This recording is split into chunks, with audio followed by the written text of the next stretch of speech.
Hello viewers, वैद ICS law के online platform पर आप सभी का स्वागत है। हम लोग आईपीसी के नए सेगमेंट में जो सेट नंबर 7 है उसको हम बात करेंगे, उसके क्वेश्चंस को डिस्कस करेंगे।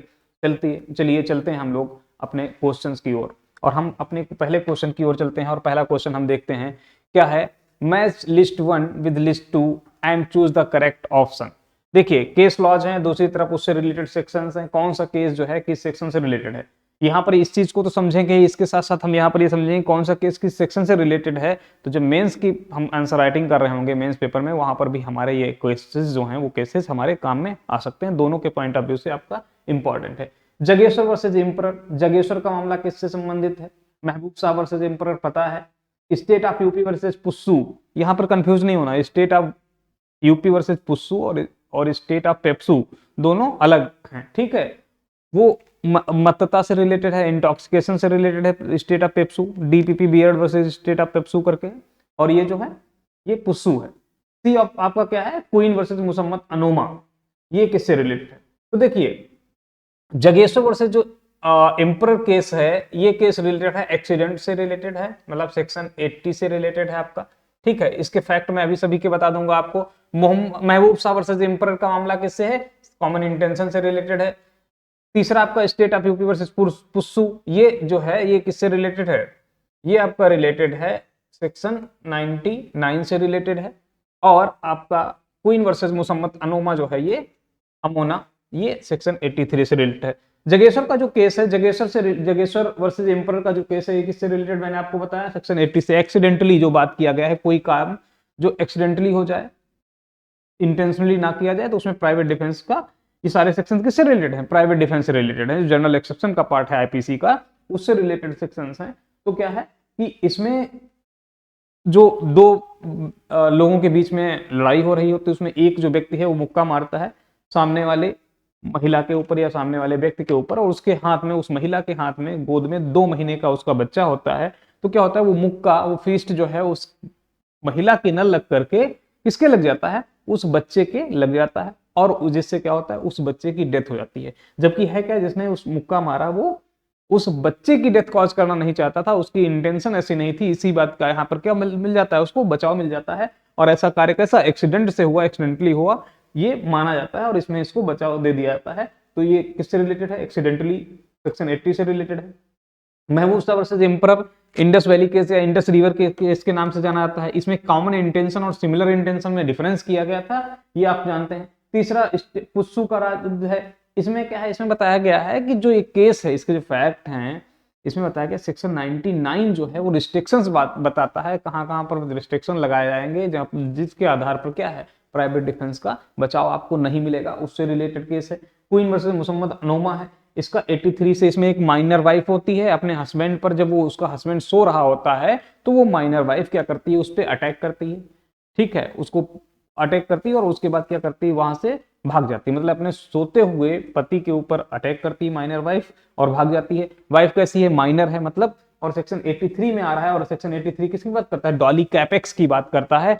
और डॉली कैपेक्स में एज क्या बताई गई है? 7 to 12 ईयर्स। मतलब अगर वह पत्नी जो माइनर है, अगर वो उन फैक्ट्स को या अपने एक्ट जो है, एक्ट के नेचर को समझती है, तो उसकी लायबिलिटी बनाई जाएगी, नहीं तो नहीं बनाई जाएगी। ये 83 में बताया, डॉली कैपेक्स की बात करता है, तो इसलिए ये जो है इससे रिलेटेड हो जाएगा। और ऑप्शन आपका देखिए कौन सा सही है, तो आपका जो आंसर सी है वो सी सही हो जाएगा। यहां पर आप देखिए, केवल आपको एक पता होता है, कौन सा? पहले का। मान लिया पहले का आपको पता है, जगेश्वर का किससे रिलेटेड है? 3 से, तो आपको पूरा आंसर जो है ऑप्शन सही मिल जाता है। ये आपका पहला क्वेश्चन हो गया। इस प्रकार से क्या होगा, option C is the right answer of this question. And the next question of this segment is, A abetted B to commit suicide but B did not commit suicide, A is guilty of committing. किस प्रकार से ए का क्या role है? ए ने क्या किया, ए ने बी को सुसाइड कमिट करने के लिए उकसाया, सुसाइड करने के लिए कहा, but B did not commit suicide, उसने सुसाइड नहीं किया। तो क्या हो जाएगा, तो इसकी ए की लायबिलिटी क्या बनाई जाएगी? तो ले की लायबिलिटी क्या बनाई जाएगी? Abetment to suicide, abetment, attempt of abetment to suicide, A and B both none of the above. तो यहां पर क्या हो जाएगा, abetment to suicide. Abetment to suicide जो होगा उसकी ए की लायबिलिटी बना दी जाएगी कि उसने क्या किया, सुसाइड करने के लिए उसको अबेट किया है। ये आपका इसमें बाकी ऑप्शंस को समझाने या बताने की आवश्यकता है नहीं, तो हम इसी के साथ हम लोग चलेंगे अपने नेक्स्ट क्वेश्चन की ओर। नेक्स्ट क्वेश्चन हमारा देखिए क्या है, question number 63, for the applicability of section 304B of IPC. 304B जो भारतीय दंड संहिता की जो धारा है वो कहां पर अप्लीकेबल होगी, उसकी अप्लीकेबिलिटी की बात की गई है यहाँ पर। तो लॉफुल मैरिज इज नेसेसरी, बिल्कुल वहां पर क्या होना चाहिए, लॉफुल मैरिज होनी चाहिए, तभी दहेज हत्या जो है डॉरी डेथ या दहेज हत्या का आरोप लगाया जा सकता है, उसके लिए पनिश किया जा सकता है, ये सही है। दूसरी बात करता है wife of wide marriage is also subjected, मतलब जो शून्य विवाह की जो पत्नी है क्या वो भी सम्मिलित होगी या नहीं होगी, तो सम्मिलित होगी। यहां पर कंफ्यूजन आपको हो सकता है, ये लिख दिया है शून्य विवाह की पत्नी, तो आप शून्य विवाह से रिलेटेड बारे में सोचकर आप कंफ्यूज हो सकते हैं, लेकिन यहां पर आपको समझना क्या है, ये जो चैप्टर है जो 299 से स्टार्ट होता है, ये क्या करता है, ऑफेंस अगेंस्ट बॉडी, ठीक है, ऐसे ऑफेंसेज जो अफेक्ट करते हैं किसको, बॉडी को, मानव शरीर को अफेक्ट करते हैं, अफेक्ट ह्यूमन बॉडी, तो क्या होगा, अब विवाह शून्य था या नहीं था, लेकिन वो उसकी पत्नी थी और उसने क्या किया, उसकी डेथ कॉज की है, तो दोनों सम्मिलित हो जाएंगे। तो यहां पर क्या हो जाएगा, option C is the right answer of this question. A and B both is the right according to this section, according to this question. अगला हमारा देखिए जो क्वेश्चन है, नेक्स्ट क्वेश्चन हमारा क्या है, question number 64, restriction between culpable homicide and murder was made in the case of. Culpable homicide और murder को किसमें किया गया है, बताया गया। तो आर वर्सेस गोविंदा का जो केस है, आर वर्सेस गोविंदा का जो केस है उसमें क्या किया गया है, 299 कल्पेबल होमिसाइड और 300 मर्डर के बीच में बताया गया। और ये कैसा एक लीडिंग, ये एक लीडिंग केस है किस पर, 299 और 300 के डिफरेंस में, ये कैसा है, एक लीडिंग है। State versus Punaiya, state versus Punaiya का भी केस किससे रिलेटेड है, इससे रिलेटेड है। Inder Singh versus king emperor, Inder Singh का केस जो है इसमें Inder Singh versus state of Andhra Pradesh जो अलग है, और ये स्टेट ऑफ एम्परर जो है ये किंग एम्परर अलग है, तो इसमें क्या होगा, ये भी उसी से रिलेटेड है। तो ये जो ऑल ऑफ द जो आपका ऑप्शन है, option D of this question is the right answer. Next हम क्वेश्चन की तरफ चलते हैं। नेक्स्ट हमारा जो क्वेश्चन है, क्वेश्चन नंबर क्या है, X give poison to Y in his food. क्या करता है, एक्स वाई को उसके खाने में जहर मिलाकर देता है, Y in spite of eating gives it to Z, उसे खाने के बजाय कर करता है जेड को देता है, और इसका रिजल्ट क्या होता है, जेड की डेथ हो जाती है। तो यहां पर पूछा गया है किसकी, Y, Z dies, choose the correct option. तो यहां पर क्या होगा, तो क्योंकि वाई खाता नहीं है, खाकर जेड दे देता है, जेड को दे देता है, और जिससे जेड की क्या हो जाती है, डेथ कॉज हो जाती है। तो यहां पूछा Y is liable for murder of Z, क्योंकि वाई को तो जानकारी ही नहीं थी इसमें जहर है, तो वाई की लाइबिलिटी नहीं बनाई जाएगी, वाई की कोई लाइबिलिटी नहीं बनाई जाएगा। X is liable for murder of Z, तो यही जो होगा वो क्या होगा, राइट आंसर होगा, x is liable for murder of Z, क्योंकि एक्स ने ही क्या किया था, इंटेंशनली उसमें जहर मिलाकर के, पॉइजन मिलाकर के खाने में दिया था। अगले ऑप्शंस भी देख लें, Y is liable for murder, तो वाई की तो लाइबिलिटी बनेगी नहीं murder, and Z of Z and X attempt to murder of Z, तो ये इसकी लाइबिलिटी नहीं बनेगी वाई की। X is liable for murder of Z and Y for attempting to murder, Y attempt के लिए भी लाइबल नहीं बनाया जाएगा, क्यों, क्योंकि वाई को इस बात की कोई जानकारी नहीं थी कि जो खाना मैं दे रहा हूं जेड को, वो उसमें किसी प्रकार से कोई पॉइजन मिला हुआ है। तो यहां पर जो आंसर होगा वो B, option B is the right answer of this question. Next question की तरफ चलते हैं हम लोग, question number 66 of this segment, concealment of birth by secret disposal of dead body of a child is punishable under which section of, मतलब क्या है, निम्नलिखित में से किस धारा के अंतर्गत मृत बच्चे के शरीर को गुप्त रूप से बयान करके उसके जन्म को छिपाना दंडनीय अपराध है। तो ये कहां पर बताया गया है, सेक्शन 318 जो है वो किसकी बात करता है, वो बात करता है concealment of birth by secret disposal of dead body of child, ठीक है, इसकी बात करता है। इसके साथ हम लोग देखें कि जो अलग जो क्वेश्चन हैं उसकी देख लेते हैं। जो क्वेश्चन नंबर 66 है इसके देखिए ऑप्शंस को हम देख लेते हैं। जो पहला ऑप्शन हमारा है वो क्या है, 317 क्या बात करता है, देखिए बात करता है exposure and abandonment abandonment of child under 12 years by parent or person having care of it, मतलब ऐसे व्यक्ति के द्वारा जो उसके पेरेंट्स थे उस बच्चे की या उसकी टेक केयर करते, उसकी देखभाल करते था, अगर उनके द्वारा कोई ऑफेंस किया था वो कहां पे आ जाएगा, 317 में आ जाएगा। 316 जो है ऑप्शन जो सी हमारा है, ऑप्शन सी 316 क्या बात करता है, देखिए क्या बात करता है, causing death of quick unborn child by act amounting to culpable homicide, मतलब कोई क्विक अनबॉर्न चाइल्ड है उसकी अगर डेथ कॉज की जाती है तो उससे रिलेटेड क्या वो अमाउंटिंग टू कल्पेबल होमिसाइड माना जाएगा। ठीक है, ये 316 बात करता है। और हम अगर देखें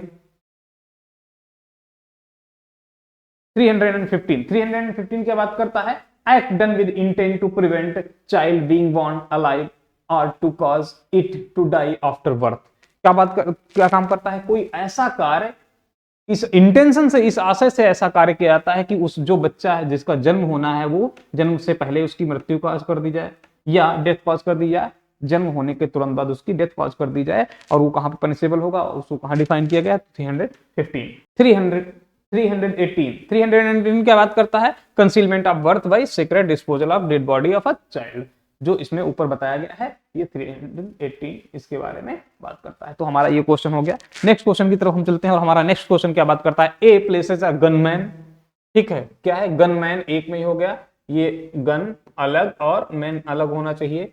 ए places gunman and tells B that they will fire at we if we attempts to leave his place, A is guilty of, A B से क्या कह रहा है, अगर हमने क्या किया हुआ है, जो है कुछ लोगों को क्या किया है, लगाया हुआ है, बंदूकधारियों को, गनमैन को लगाया हुआ है, और अगर अपनी जगह से तुम हिले तो क्या होगा, वो जो गनमैन है वो तुमको गोली मार देंगे, आप तुम पर फायर कर देंगे। तो क्या करता है, वो अपनी जगह से बिल्कुल हिलना डुलना नहीं, मतलब जो व्यक्ति है उस व्यक्ति की जो पर्सनल लिबर्टी थी, किसकी, बी की जो पर्सनल लिबर्टी है, बी पर्सन की पर्सनल लिबर्टी को क्या कर दिया गया, उसको अपनी पर्सनल लिबर्टी से कंप्लीटली डिप्राइव कर दिया गया। और जब किसी भी पर्सन की पर्सनल लिबर्टी को कंप्लीटली अपनी पर्सनल लिबर्टी से डिप्राइव कर दिया जाता है, तब कहा जाता है कि उसने रॉन्गफुल कन्फाइनमेंट किया। और अगर कंप्लीटली उसको डिप्राइव ना किया गया, किसी भी पर्सन को पार्शली डिप्राइव किया गया पर्सनल लिबर्टी से, तो वहां पर क्या होगा, रॉन्गफुल रिस्ट्रेन हो जाएगा। और यहां पर क्या है, कंप्लीटली करता है तो रॉन्गफुल कन्फाइनमेंट हो जाएगा। और ये कहां पर बताया गया, 340 में बताया गया है। और ये रॉन्गफुल रिस्ट्रेन की बात करता है तो 339 में बात करता है। क्रिमिनल इंटिमिडेशन जो है वो 503 में बात करता है। और अटेम्प्ट फॉर ये क्या है, 308 में बात करता है। क्रिमिनल इंटिमिडेशन समझ लीजिए क्या होता है, ये आप जानते हैं, रॉन्गफुल रिस्ट्रेन मैंने बता दिया, जब पार्शली किसी व्यक्ति की पर्सनल लिबर्टी को डिप्राइव किया गया हो, पर्सनल लिबर्टी से डिप्राइव किया गया हो, तो वहां पर रॉन्गफुल रिस्ट्रेन हो जाएगा। जब कंप्लीटली किसी की व्यक्ति की पर्सनल लिबर्टी से डिप्राइव कर दिया जाए तो रॉन्गफुल कन्फाइनमेंट हो जाएगा। और क्रिमिनल इंटिमिडेशन क्या होता है, देखिए क्रिमिनल इंटिमिडेशन और थोड़ा सा क्या एक्सटॉर्शन जब हम पढ़ते हैं, दोनों में थोड़ा सा अंतर है। इसमें क्या किया जाता है कि धमकी दी जाती है, काहे के लिए, एक वर्ड यूज टू अलार्म, मतलब चेतावनी देने के लिए, उसको परेशान करने के लिए कि अगर आपने ऐसा काम नहीं किया तो हम करेंगे, ऐसा अगर आप कम करते, मतलब कोई व्यक्ति जो लीगली जो है किसी काम करने के लिए बाउंड है, ऐसा काम करने के लिए, या कोई ऐसा व्यक्ति जो ऐसा काम करने के लिए बाउंड नहीं है, उसको इलीगली वो ऐसा काम करवाना और ऐसा काम करवाना, इसके लिए एक्ट करना या ओमिशन करवाना कि ऐसा काम लीगली उसको करना चाहिए और वो करने से उसको रोकता है। उससे कहा कि अगर ऐसा आपने काम किया तो हम क्या करेंगे, ऐसा कर देंगे, वैसा कर देंगे, आपके बच्चे को उठा लेंगे, किडनैप कर लेंगे, तुम्हें गोली मार देंगे, जो प्रकार से किस प्रकार से धमकी देना, लेकिन उसमें कोई एक्ट नहीं किया जाना, सिर्फ धमकी देना, चेतावनी देना। एक वर्ड यूज किया गया है अलार्म, मैं आपको दिखा, देखिए 503 क्या बात करता है, क्रिमिनल इंटिमिडेशन की बात करता है। whoever threatens another with any injury to his person, मतलब टू हिज पर्सन, उसके किसी व्यक्ति को अगर करता है कि इंजरी करता है, और कैसी इंजरी, रेपुटेशन, प्रॉपर्टी या प्रॉपर्टी की रेपुटेशन को, या रेपुटेशन की किसी प्रकार से कि अगर ऐसा कार्य नहीं किया तो हम कोई अब तुम्हारे खिलाफ अपमान लिखवा देंगे, करवा देंगे, या बेइज्जती करवाएंगे, किसी इस प्रकार की चीजें, ठीक है, प्रॉपर्टी डैमेज कर देंगे, तो इस प्रकार की धमकी देना और उस धमकी से केवल परेशान करना, ठीक है। यहाँ पे वर्ड एक यूज हुआ बहुत अच्छा, कहाँ पे देखिए, alarm, to cause alarm of that, मतलब चेतावनी देना, परेशान करने के पॉइंट ऑफ व्यू से, तो यहाँ पर क्या माना जाएगा, और तो सिर्फ उससे परेशान होता है तो कोई व्यक्ति उसके कार्यों से किसी व्यक्ति के, ठीक है, तो वहां पर माना जाएगा कि ऐसा कार्य जो है वो क्रिमिनल इंटिमिडेशन है या आपराधिक अभित्रास, जिसको हिंदी में कहते हैं, कहा जाएगा, ठीक है। और अंतर हमने बताया था एक्सटॉर्शन से कैसे, एक्सटॉर्शन में भी धमकी दी जाती है, लेकिन एक्सटॉर्शन में क्या होता है, किसी वस्तु या किसी चीज को क्या होता है, उसकी डिलीवरी भी की जाती है कि इस वस्तु का डिलीवरी करिए नहीं तो हम ऐसा काम कर देंगे। तो यहाँ पर डिलीवरी नहीं होता है, धमकाया जाता है परेशान करने के लिए, लेकिन यहाँ पर किसी प्रकार किसी प्रॉपर्टी या किसी थिंग, किसी वस्तु की कोई डिलीवरी नहीं कराई जाती। यही माइनर सा डिफरेंस है दोनों में। देखिए तो क्या हो जाएगा, तो हमारा जो सही आंसर होगा वो कौन सा होगा, option B is the right answer. सदोष परिरोध, जो wrongful कन्फाइनमेंट है, is the right answer of this question. Section 68 पे चलते हैं। सेक्शन 68 हमारा, सॉरी, हमारा जो नेक्स्ट क्वेश्चन है, क्वेश्चन 68 क्या बात करता है, बात करता है under section 60 of IPC in certain cases of imprisonment the sentence of imprisonment, जो अपराध, जो इम्प्रिजनमेंट है, जो कारावास है, वो कारावास किस प्रकार से हो जाएगा, हो सकता है। सेक्शन 60 जो बात करता है वो क्या बात करता है, has to be wholly rigorous, नहीं होगा, has to be wholly simple, नहीं होगा, क्या होगा, कैन बी पार्सली रेगुलर या पार्सली सिंपल। यहां पर देखिए कुछ वर्ड कम है, मैं उसमें ऐड कर देता हूं, क्या होगा कि पार्सली रिग्रेस या होली रिग्रेस, ठीक है, पूरी तरीके से या आंशिक रूप से रिग्रेस हो सकता है, पार्सली और होली